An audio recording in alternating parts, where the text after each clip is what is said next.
Cette maison est une maison d'écrivain, comme il en existe beaucoup.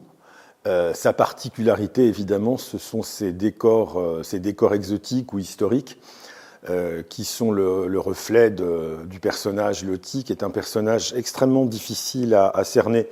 Parce que Loti, avant tout, dans son esprit, Loti, pour lui-même, était un officier de marine, il faut le savoir. Mais évidemment, il a aussi été un écrivain. Et ces pièces sont à la fois des souvenirs de voyage, un peu comme des cabines immobiles, et puis des endroits où il se pose pour se remémorer le passé, essayer de figer le passé, parce qu'une des caractéristiques de Loti, c'est qu'il est extrêmement effrayé par la mort.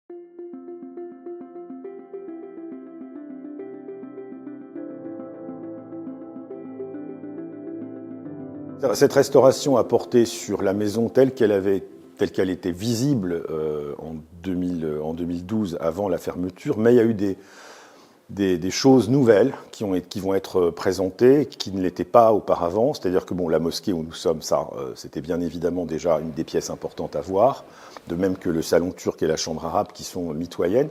Mais en revanche, il y a d'autres pièces qui n'étaient pas du tout présentées. Au rez-de-chaussée, il y a la pagode japonaise qui avait été démantelée par Samuel, le fils de Loti, en 1952. Au premier étage, il y a la chambre dite des abeilles, qui était la chambre aménagée par Loti lors de son mariage en 87 avec Blanche Franc-Ferrière, qui est une chambre d'un style empire assez extravagant, mais qui est vraiment une très belle pièce de décoration. Mais évidemment, le clou, si je puis dire, de la visite, en tout cas la chose sans doute la plus extraordinaire, pour rester d'ailleurs un peu dans ce que voulait faire Loti de son vivant, c'est-à-dire surprendre, c'est la salle chinoise, ce qui était autrefois une cour, et dans laquelle on a pu reconstruire à l'identique la salle chinoise qu'il avait édifiée à son retour de Pékin en 1901, qui est en réduction, qui est une salle de palais qu'il avait pu apercevoir lorsqu'il avait été hébergé, ce qu'il avait adoré d'ailleurs dans la Cité interdite.